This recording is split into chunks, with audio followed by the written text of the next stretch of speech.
Bonjour, nous sommes le système Blue Sky. Nous avons 30 ans et nous sommes un système d'une 60aine d'haltères. Aujourd'hui, nous vous faisons une vidéo sur les haltères introjects, factifs et fictifs. Pour que l'on sache tous de quoi on parle, nous allons vous lire une définition. Un haltère introject est un haltère issu d'une source fictive, un livre, une série, un film ou tout autre contenu fictif, ou d'une source existante dans ce monde et ayant marqué la vie du système, tel qu'un acteur, un abuseur, un membre de la famille ou un ami. Dans cette vidéo, certains haltères parleront en leur nom. Il y aura Mikasa, de l'Attaque des Titans, qui ne se sent pas du tout proche de sa source, Dabi, de My Hero Academia, qui lui au contraire l'est, Lori, qui est factive d'un membre de notre famille et qui va vous expliquer son rôle, Jace et Jenna, qui sont des semi-introjects inspirés de Eddie Munson et de Nancy Wheeler de Stranger Things. Et on trouvait ça intéressant de parler de cela aussi. Ils répondront à des questions préparées en amont de la vidéo en fonction de leur situation. Je vais énoncer les trigger warnings. Mention de harcèlement, de traumatisme, de rejet familial, de reviviscence traumatique violente sans détail. Étant donné que Dabi et Mikasa prennent la parole dans cette vidéo, si vous n'êtes pas à l'aise avec les doublons, nous vous conseillons de passer votre chemin. Prenez un snack et quelque chose à boire et faites des pauses si besoin. Tu es une introjecte fictive. Qu'est-ce que ça signifie pour toi? Je sais que je viens d'une source qui n'existe pas réellement. C'est pour ça que je suis fictive. Mais ça n'a pas d'importance pour moi. Je sais que c'est juste une étiquette pour que tout le monde se comprenne. Est-ce que tu te sens proche de ta source ou pas? Non, pas du tout. Pour être honnête, j'aime ma source, mais je ne m'aime pas dedans. Je ne suis pas, en tant qu'altère, dépendante et amoureuse des reines, comme la Mikasa de la source. Et je n'ai pas besoin d'attache pour être plus forte. C'est comme si le cerveau m'avait émancipée de ça. Mes amis vont me manquer, par exemple. Mais au-delà de ça, je ne suis pas si proche que ça de ma source. Même si j'en ai des souvenirs, j'en suis un peu détachée. Est-ce que les doublons te dérangent? Non, parce que, justement, il y a plein de versions différentes du personnage de Mikasa. Nous avons tous des raisons différentes d'introject des haltères qui agiront sur des situations auxquelles les systèmes sont confrontés. Et pour moi, je n'ai pas à être gênée par leur présence, parce qu'elles sont aussi légitimes que moi et tous les haltères fictifs sont aussi légitimes les uns que les autres. Je trouve aussi que c'est légitime de les craindre, car je comprends qu'on soit traumatisé par des fictifs ou par des doublons de soi. Toutes les existences sont légitimes. Il existe ce qu'on appelle les exosouvenirs, qui sont en fait des souvenirs que les haltères peuvent avoir mais qui n'appartiennent pas au corps. Est-ce que toi tu en as au niveau de ta source? Oui, j'en ai, car il faut bien combler les trous de ce qu'on ne voit pas ni dans le manga ni dans l'anime finalement. Et je trouve ça intéressant de parler des exosouvenirs qu'ont les haltères d'autres sources que je connais ou de la mienne. Est-ce que tu aurais des conseils pour les autres haltères fictifs ou les systèmes qui en ont pour faire face à l'incompréhension des gens qui ne sauraient pas ce que c'est ou qui pensent qu'elles inventent? Vous êtes légitime et on se fiche de l'avis des gens. Bon, ok, je vais étoffer. On ne choisit pas d'être là et les autres haltères non plus. De manière générale, on ne choisit pas ces haltères. Je pense que nous ferions autrement si nous pouvions. On n'invente rien finalement. Ne mettez pas vos fictifs de côté et ils ont leur place, et c'est comme ça. On parle d'un trouble, en tout cas pour un TDI, et on ne choisit pas d'être là finalement. Et ça peut même provoquer des difficultés de compréhension entre nous. On peut même avoir un manque de notre source pour celles qui y sont plus attachés que moi. Moi-même, j'ai une attache à certains de mes amis et ils me manquent parfois. Donc j'imagine que cela doit être pire pour celles qui sont proches de leur source. Tout ça pour dire que nous, haltères introjects fictifs, ne choisissons pas d'être là ni comment on est écrit. Il est donc inutile de venir dire que l'on invente pour se donner de l'importance parce que c'est cool entre guillemets d'avoir des personnages fictifs dans la tête. C'est pas bien non plus de critiquer nos actions dans la source car nous pouvons changer ici et critiquer notre source parfois, quand bien même on l'aime beaucoup. Renseignez-vous sur les choses que vous ne comprenez pas et soyez bienveillants, autant pour les concernés, soyez-le avec les autres et avec vous-même et les non concernés. Je laisse la parole à mes autres camarades et merci de m'avoir écouté. Contrairement à Mikasa, tu sembles proche de ta source. Comment cela se traduit pour toi? Je le suis, mais pas tant que ça. Mais toujours plus que Mikasa, oui. Je suis attaché surtout à ma famille de source et à leurs personnages. J'aime aussi beaucoup l'univers qu'il y a autour. J'ai pourtant conscience que je suis dans un système et que je suis un alter et non pas le personnage de Dabi. Voilà comment ça se traduit pour moi. Tu es considéré comme un méchant dans ta source. As-tu eu des soucis avec cela, que ce soit à toi-même ou avec les relations externes? Pas vraiment. J'ai des soucis de communication. Peut-être que le cerveau a traduit ma, entre guillemets, méchanceté ici par des paroles maladroites et parfois un peu brusques. Mais je sais que certains actes que j'ai faits dans la source ne seront pas refaits ici.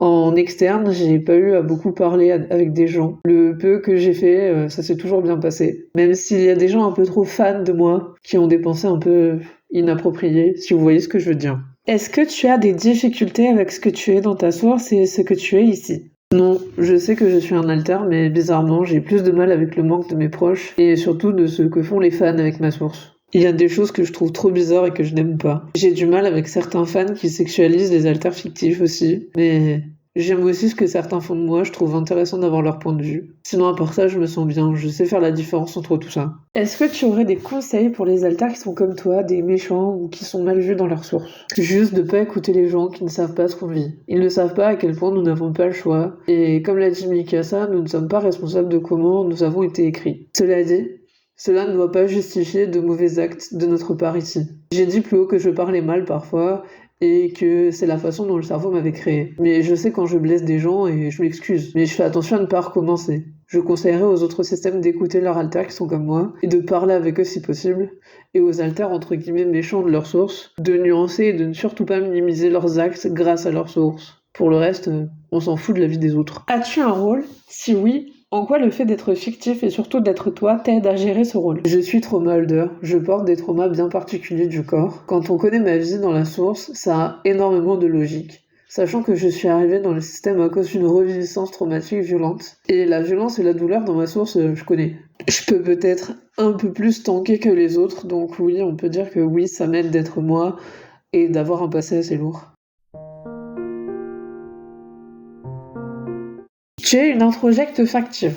Ça signifie quoi pour toi? Est-ce difficile de ressembler à quelqu'un d'existant? Je suis inspirée d'un membre de notre famille qui nous a en partie aidés et en partie enfoncés dans notre vie. Je pense que le cerveau en garde plus un bon souvenir qu'un mauvais, donc je suis une protectrice et persécutrice. Je dois protéger nos hôtes principaux, qui sont dans le groupe de front, car oui, nous avons un groupe de front, des hôtes qui font des roulements et non pas des hôtes attitrés. Pour moi, je suis une alter avec un passé, mais pas la personne en soi, même si j'ai quand même des morceaux de personnalité de cette personne, ou du moins de ce qu'elle était avant que l'on arrête de la fréquenter. Du coup, comme on ne la fréquente plus, ce n'est pas trop compliqué, sachant que j'ai la chance de pas lui ressembler physiquement, mais beaucoup plus mentalement. Mon prénom n'est pas tout à fait le même que le sien, je pense que le cerveau a voulu nous différencier quand même. Comment gères-tu les relations avec les gens que ta source connaît et que tu es amené à croiser? Personne ne sait car nous sommes out à très peu de gens dans la hauteur. Et surtout très peu de singlets. Et même avec celles qui savent, on masque beaucoup. Et c'est quand même compliqué parfois car j'aimerais dire qui je suis, mais je pense qu'on me prendrait pour une folle. Après, ça aide car contrairement aux autres, j'ai peut-être plus de souvenirs de ces personnes. Dans certains cas, ça facilite les choses quand même. As-tu des différences avec ta source? Est-ce difficile pour toi d'être elle sans l'être? Comme dit précédemment, je ne lui ressemble que mentalement. On dit que je suis factive parce que oui, c'est le cas. Sur certains sujets, j'ai les mêmes pensées qu'elle, et j'ai aussi son goût pour le shopping et les sorties. Sinon, je suis tout de même moi en tant qu'alter. C'est difficile, oui, car je me demande souvent qui je suis, qu'est-ce qui, dans ma personnalité, lui appartient ou m'appartient à moi. Je pense juste que c'est le lot de beaucoup d'introjects et je leur souhaite du courage. Comment t'ont accueilli les autres alters qui connaissent ta source? Comment se passent les relations en interne? Il y a eu un peu de tout. Comme je disais, cette personne nous a aidés mais aussi fait du mal. Alors celles qui l'ont connue se sont dans un premier temps méfiées de moi. Certains se méfient encore peut-être. Et d'autres m'ont accueillie comme la prosécutrice que je suis et non pas comme la factive. Je protège en particulier une des autres. Je suis assez distante des autres à cause de mon passé de factive aussi, je suppose, car un bout de vécu de cette personne est similaire au nôtre. Alors je choisis mes relations avec précision en interne comme en externe pour ne pas être déçue. Est-ce que tu as un rôle? Et si oui, est-ce qu'il a rapport avec le fait que tu sois factive? Oui, comme je le disais précédemment, je suis protectrice, persécutrice sociale surtout. Et je pense que c'est très logique d'avoir introjecté la personnalité de cette personne pour m'aider à remplir mon rôle puisque de toute façon le cerveau n'invente rien, il s'inspire de plein de choses. Ce qui fait une très bonne transition pour la suite de la vidéo. Vous êtes des alters inspirés de Stranger Things, mais pas totalement. Peut-être qu'on peut dire que vous êtes des semi-introjects. Pourriez-vous expliquer comment ça se passe pour vous? Pour moi, cela se traduit bizarrement.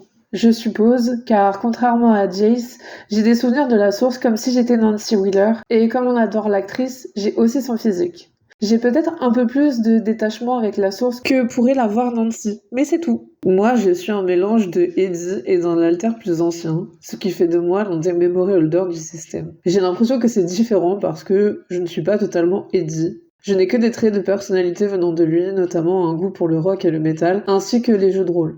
Pour moi, ça va, je trouve. Savez-vous pourquoi le cerveau vous a créé vous plutôt que les alters fictifs de la série? Je pense qu'en fait, on s'est fait tellement shame par des gens qui ne comprenaient pas ce que sont les fictifs que notre cerveau a juste fait un mélange des deux. Je pense que c'est effectivement pour pallier au problème de légitimité et peut-être pour lisser un peu plus le côté fictif, pour éviter de trop s'identifier, pour pouvoir aider au masking lorsqu'on est là. Je pense que c'est plus simple lorsqu'on n'a pas ou peu d'exosouvenirs et qu'on a moins une identité très définie. Ça veut pas dire que je pense que les alters non introjects n'ont pas d'identité très définie, ça arrive souvent, mais disons qu'elle n'est pas prédéfinie en tout cas. Donc c'est peut-être plus facile pour eux de gérer, j'en sais rien en fait. Comment vivez-vous la différence entre vous et les personnages dont vous êtes inspiré? Eh bien, comme je disais, je suis très proche de Nancy. Et je vis très bien le fait d'être bien plus extravertie qu'elle pourrait l'être. J'arrive quand même à bien faire la différence entre elle et moi. Pour toutes les raisons évoquées avant, je sais que je ne suis pas Eddie, alors je vis bien les choses. Avez-vous des rôles? Et si oui, pensez-vous que le cerveau vous a créé ainsi pour mieux répondre à ses besoins? Je suis une altère sociale et je pense qu'il a vu en moi quelqu'un qui pouvait gérer le social facilement en voyant que Nancy est quelqu'un de social et intelligent. J'ai la mémoire de l'adolescence et sans être trauma-holder, je sais que ce n'était pas une période facile. On a vécu du harcèlement et du rejet familial. Du coup, je pense qu'au-delà de notre goût commun pour le rock et le métal, ça fait très sens que je sois inspirée d'Eddie, vu ce qu'il a subi dans la saison 4 de Stranger Things. Je sais que je suis un split de l'un de nos trauma-holders et que le cerveau avait besoin de quelqu'un de plus détaché et qui a plus de confiance en lui, d'où le mélange dont je parlais précédemment. Avez-vous des problèmes de légitimité? Non, je pourrais, mais je sais qui je suis et cela me va très bien. Ah non, non, pas du tout. On espère que la vidéo vous a plu et que ce n'était pas trop difficile à comprendre. Cette vidéo était prévue à l'origine pour nos amis de Partiel, à qui nous faisons un coucou. Mais nous avons fait autre chose à la place et nous avons ouvert notre chaîne YouTube, donc nous l'avons mise ici. On ne s'est donc pas perdu en vocabulaire et en explications, mais nous y reviendrons bien plus tard, c'est promis. On espère en tout cas que vous viendrez nombreux et nombreux sur cette chaîne, et abonnez-vous pour plus de vidéos sur la santé mentale.